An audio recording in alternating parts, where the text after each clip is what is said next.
Beautiful and lovely gamers, my name is Jonal. YouTubers, specifically gaming YouTubers that focuses on criticism, reviewing of games, and all kinds of stuff are just these angry pieces of shit that just tries to make a bunch of outrage for a lot of money. That's the only reason, at least according to an article, but I'm sure I will link to the transcript of the article so they don't get ads of this from cnet, and I will also not link his social media account. Please don't go and find out this guy. Let's not give him more attention, and let's not fucking stoop so low that we start like talking shit, right? Again, he doesn't need any more attention. A lot of this he does because he doesn't understand and he wants a piece of attention, it feels like. So he posted an article, and will link to all the YouTubers and their response, because he did reach out to people like Boogie2988 and Downward Frost and a bunch of others, and I will link to their response videos as soon as I find them, where they talk from their point of view, because already, as I've seen, these YouTubers were taken out of context, so hear their side of the story, as a lot of this shit that he's talking about is straight up bullshit and is not correct to what they have said. He's taking stuff out of context. Now, let's talk about the article. Now, the article essentially talks, and I find it a little bit ironic. It's a negative article about him not liking negative videos because they make money of it. But on iCnet, when I first clicked on the video on the article, he got ads from CBS Sports. CBS Sport, please pull your fucking advertisement, because do you want to be actually associated with a brain dead guy that has no idea what he's talking about? For me, it seems like it's so hypocritical. But let's put that aside and actually talk directly about the thing. What essentially this man has done is he has sat down, he has watched a bunch of what he likes to call these hate videos. So that is video game reviews, that is talking about really anything like negatively inside the gaming sphere, where people have covered negative, like bad business practices and so on. He has sat down to these hate videos that talks about these real problem in the gaming scene. He then screenshots every time he gets an ad from, for example, Volvo, Toyota, or Pringles, and he fucking then goes to the companies and he sends them to the advertisers, and it's like, most of them, most likely out of context, being like, hey, this video is a negative video. Are you okay with your ads being on a negative video? And then the brand is, of course, being like, no, of course I'm not okay with them being on a negative video. Not explaining what the video actually is about. And I'm just saying, if I was Volvo or Honda or Pringles or Taco Bell or any of these companies, I would be thrilled that my ads are showing up in videos that talk about the rights of consumers, that brings light to shitty monetization system and workplace abuse. I would be thrilled that a guy like Angry Joe, that everybody that watches Angry Joe can most likely agree on, that this guy gives game reviews for consumers, so that the consumers that doesn't have $1 billion in the bank can, with a objectified, and that's the important part, he with no form of bias, no paid off or anything like that, objectified analysis of a game, he gives it straight to you so that you can buy. I would be thrilled that, hey, my brand is on the, I get ads. My brand is on ads for this guy that people trust, that it brings it straight to people, that people enjoy and like. Even though he might talk shit about a video game, I'm Pringles, for fuck's sake. I don't care if he talks shit about a video game. The fact that people like him and trust him, and that he brings it straight to people, that's really great. He helps consumers. So, first of all, I don't see why ads would ever be upset about this. But the article says a bunch of things. The first one, that is so stupid, is that he says this. Starting last year, and sorry if I'm really bad at reading, I'm not the best one. Starting last year, a new cadre of negative YouTube gaming commentators came to prominence. Almost in unison, they each enjoyed spikes in audience and view counts, attracting hundreds of thousands of subscribers that translate into millions of views a week as they dissected the video game industry, missteps, misadventures, and controversy. The views get rewarded by YouTube in ad dollars. It's almost like the job of YouTubers is, and especially people that cover, you know, stuff like what's going on in the gaming scene, that has that as a mishap, covers negative thing. The same when the news, if a company fucks up, the news van is there immediately and covers it in real life. If Apple did some fuck up, immediately it's covered by the news. It's almost like that's a part of the job of these YouTubers, that they cover controversy, that they cover misadventure and missteps. And especially a lot of them, because they bring light to a lot of this. Hey, Star Wars Battlefront 2 is pay to win, everyone. Like, really pay to win. We should not buy this game. We should boycott it. This is bad business practice. This is bad against gambling addiction. This game is not okay for children. This company is overworking people. Like, seriously overworking. Like putting in these like crank hours, so like people work like 18 hours a day, can't see their family, can't be with a loved one, stressed out, has to get mental help into psychiatrists because of their workplace, that there's sexual harassment inside the gaming industry. It's almost like that's good that someone brings light to that, so that gamers and the fans and the people that enjoy that kind of area is thrilled to listen to that, okay, great.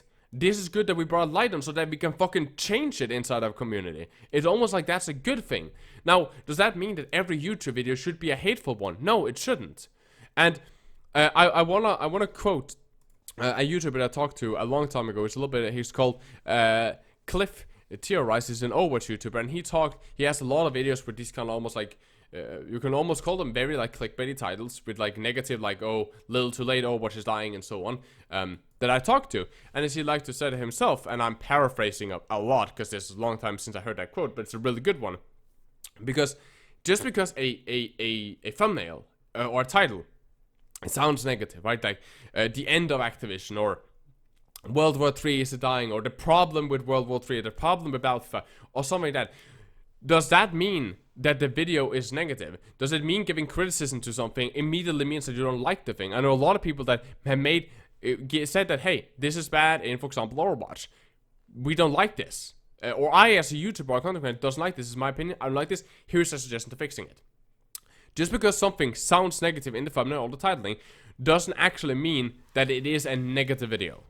And other Overwatch YouTubers, or other YouTubers in general out there, that do overly make stuff negative and only negative. There's probably are. But I would say that, for example, people like Downward Thrust have a lot of positive videos. And I would also say that I think that the gaming community, after what I've seen on YouTube, if you make only negative content, you will be hurt in viewership, because people don't want to like listening to a whiny bitch 24/7. Like the seventh video of why this game died, it's like no one cares anymore. I think most YouTubers are really good in balancing the negative and the positives, just because it's healthy for the view count. And I also believe that most of the video, all the YouTubers that I've seen in the article, at least what I know, those I know, of course, the best, and what I've seen of the content of the others that I checked out, most of them are good in mixing in positive and negative, getting criticism where criticism is due, and reaching out positives about where the positive stuff is supposed to be. Now, another quote from the article, which I found super fucking hilarious, is this.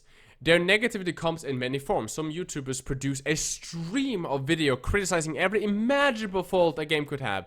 Visual bugs, awkward controls, stupid storyline. Others obsess over game developers' attempt to fix glitches. There are commentators who rail against efforts to upsell players who typically shell out $60 for a game. These microtransactions, as they are known, can include different character designs, new looks for weapons, and additional stories, and are a source of constant irritation for a vocal commentary, who see them as a ripoff. Others verse into criticism of outspoken game company executives. Some get personal, criticizing a member of the gaming community and their looks or perceived political belief. I think that most people agree that direct attack onto people, like direct criticism on people, like this guy is fat, this one is ugly, what a bitch. Most of those are negatively viewed upon about the majority. I don't think that any of those, like Boogie2988 is mentioned in the article. I never think that Boogie would stand for that kind of harassment.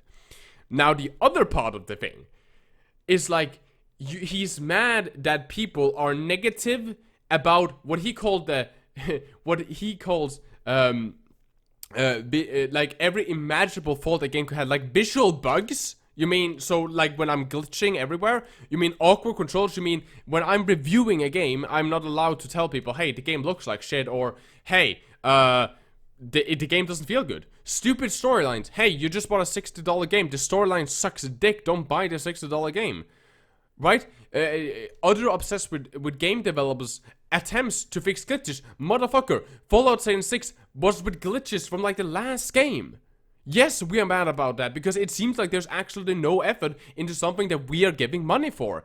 The other thing, microtransaction. Of course, people get mad about microtransaction when they are paid to win, or when the game is. It feels like it's trying to force you to buy microtransaction for the little or small thing, like a red dot site in a video game, all of a sudden costing, what was it, $2 in Call of Duty. Yes, people are mad about that, and yes, that should be spoken out about because it's anti-consumerism. It's not something that we want to see, so we speak out about it because these larger YouTubers, way larger than me, have the viewership, has the fan base to actually stand behind them and say, hey, Activision, fuck you. Hey, Bethesda, fuck you, stop scamming us. We have limited amount of money, and even more so, we have limited amount of time.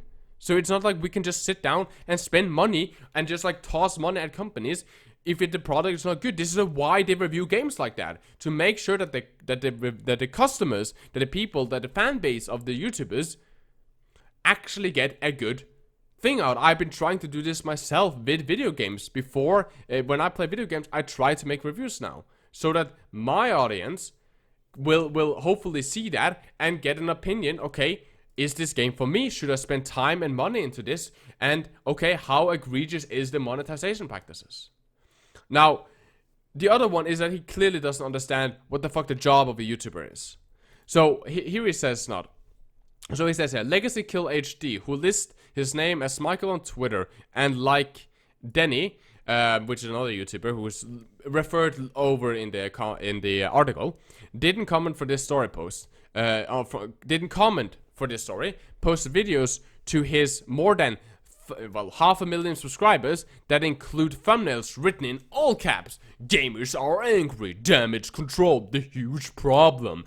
Huge lies detected. And it's like, yes, motherfucker, that's the job of a YouTuber. If you didn't understand that, and I'm very sorry for anyone that isn't a YouTuber, and I'm a small YouTuber, and even I understand this, we are fucking trying to compete. You need thumbnails with appealing titles that make people click. Like, there's no other way.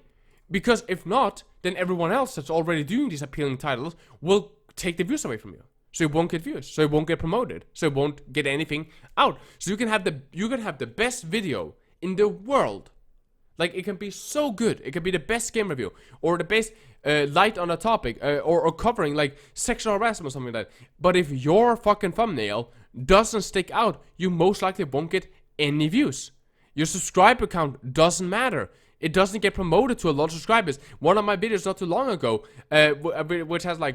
which got like a bunch of views, for at least for me, I think it has over 5,000, pushing 10 or whatever. It had, I think it was 2% or something like that of my subscribers got notified that I posted it, and the rest of the views was practically from people getting this in their feed and clicking on it because the thumbnail were appealing. So yes, YouTubers need to make titling that seems appealing. That is a part of our job. And this fucking guy doesn't understand. That's how you have to do it to compete on the market. And would it be great in a world where, you know, magically everybody just knew what was a good video and what was a shit video and what was covering an important topic that they would want to see? Would that be great? It would be, but that's not a world that we live in.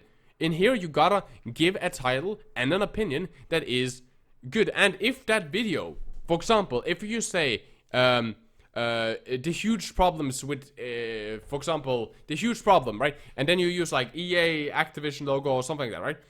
If the video is too clickbaity, they will get negative response.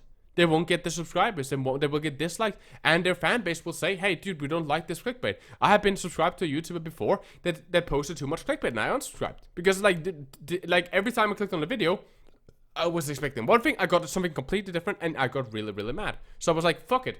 This is the 6th time I get clickbait into a video that has nothing to do with your thumbnail or your title, so I'm not gonna do it. And this is the problem. This video is a hit piece. The only thing it is here is that he sits and he hates on people that gives valid criticism and feedback to video game companies that speaks out about atrocities and stuff that we don't want to see, like for example sexual abuse or sexual harassment in video game companies. That's something that gamers that support that company should know about. So yes, because they are YouTubers and they cover news and so on. They cover that kind of stuff. That is their job. And do they make money off it? And does videos that are negative gain more views? I would say probably yes. I would personally say that most likely yes. I always try to make a spin on it. I always try to make positive things. And as I've said before, and as Cliff once told me, that there are videos sometimes that you sometimes need to title in a negative way. For example, is Overwatch dying? Just to use an Overwatch example, since I'm an Overwatch YouTuber. Is Overwatch dying? And then you can talk about, these are why, you know, YouTubers leaving the scene and so on, and this is why I don't think it's dying, or this is, right? Actually discuss it in a nuanced way. But you might need to have a seemingly negative title, or a seeming, almost like, what's it called? Shocking title, or a provoking title, to get clicks, to get interactions. Because people will also then, in those videos, for example, when I made a video where I talked about Overwatch is not dying. I called it The Truth About Overwatch. It was a very positive video where I talked about what I think about Overwatch and general criticism. That got a lot of views, one because of the titling, but also because of the amount of interaction. There were a lot of people commenting and talking about it down in the comment section, which gives me interactions, which promotes it to more people, right? Maybe it's shared around by people because it is a thought-provoking video, so maybe people actually share it around and discuss it and so on, and that's great. So yes, YouTubers need to make some negative videos. Is it good that we cover negative thing on YouTube? I do believe 100% that it's great, and if you are a large or small YouTuber that cover stuff that is negative or bad, or anything that should be covered that's not good, then it's great. Should a YouTuber be completely only negative and just hate on stuff? I personally don't think so. I personally like positivity on most of my stuff and always try to see the light. But I also really do understand that the fact that you, as a YouTuber, you do have some form of responsibility to try to be critical of stuff, so that we make the best, and so we try to give feedback again and improve games and the culture that we are in right now. I think that's very, very important. I would like to hear your comments down below. Check out the YouTubers down below. Like, subscribe, give them some form of support on their videos. I'm telling them amazing or something. I don't know how many views this video will get. Hopefully, if it's just a couple of thousand that it gets, hopefully the thousands that watched it go and support those guys. I like on the video, sharing this around, of course, also helps me out, but that's for another time. I love you guys very much. Please take care of yourselves, stay positive. And as always, guys, my name has been Jonal. You guys take care of yourself and keep the enemy in your crosshair.